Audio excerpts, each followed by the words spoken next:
The 2026 Ford Ranger Raptor looks like the perfect off-road truck, but what if living with it every day isn't as fun as it looks? Before you spend your money, there are a few real-world problems you need to know, because this truck isn't built for everyone. Why this car matters. The Ranger Raptor is a big deal in the US market. For years, American buyers only had one true Raptor, the F-150 Raptor. But now, Ford is bringing that same off-road DNA into a smaller, more affordable mid-size truck. On paper, it sounds like the perfect balance: serious off-road capability, aggressive styling, more manageable size than a full-size truck, and for a lot of buyers, that's exactly what they've been waiting for. But here's the catch. When you take a truck designed for extreme off-road performance and try to live with it every day, commuting, parking, road trips, fuel costs, that's where reality starts to hit. And that's what we're breaking down today. 5 main problems. Problem number 1. Daily driving comfort isn't what you expect.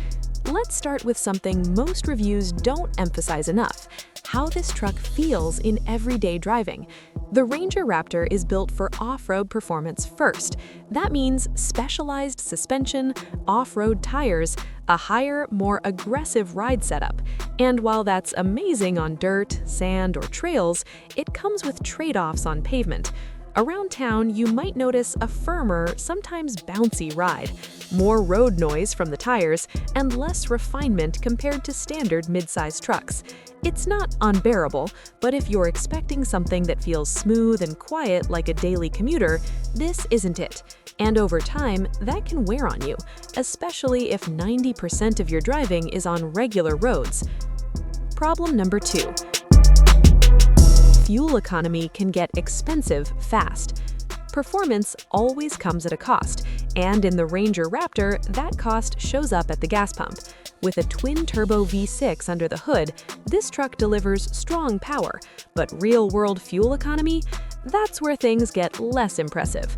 Owners should expect lower MPG than standard Ranger models, even worse numbers in city driving, and noticeable fuel costs if you drive frequently. And unlike some newer trucks moving toward hybrid options, the Ranger Raptor sticks with a traditional performance setup. So if you're thinking long-term ownership, commuting, road trips, daily errands, fuel costs can add up quickly. This isn't just a weekend toy for most buyers, and that's where this becomes a real consideration.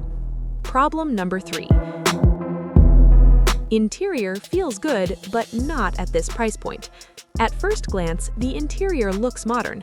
You get a large touchscreen, digital gauges, sporty accents. It feels like a premium upgrade over a standard Ranger. But once you spend time inside, especially at this price point, some things start to stand out. For the money, buyers may notice hard plastics in key areas, build quality that doesn't fully match expectations, and a cabin that feels closer to well-equipped mid-size truck than premium performance truck. And that matters, because the Ranger Raptor isn't cheap. When you're spending this kind of money, you start comparing it to higher-end trims of other trucks, early-level luxury SUVs, even lightly used full-size Raptors, and suddenly the interior doesn't feel as special as it should. Problem number 4. Size and practicality trade-offs. One of the Ranger Raptor's selling points is its size. It's smaller than an F-150, easier to maneuver, easier to park. But here's the flip side. It's still not a small truck. Because of its off-road upgrades, you're dealing with a wider stance, bulky fender flares, and a taller ride height. So while it's technically mid-size, in tight urban environments or parking garages, it can still feel big. And then there's practicality. Bed space is more limited than full-size trucks. Rear seat space isn't class-leading. Payload and towing aren't the focus here. This isn't a work truck, it's a performance truck.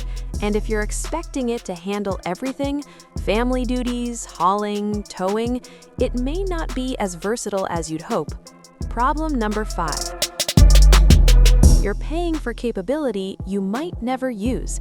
This is the biggest and most overlooked issue. The Ranger Raptor is incredibly capable off-road. It's built to handle terrain most owners will never even attempt.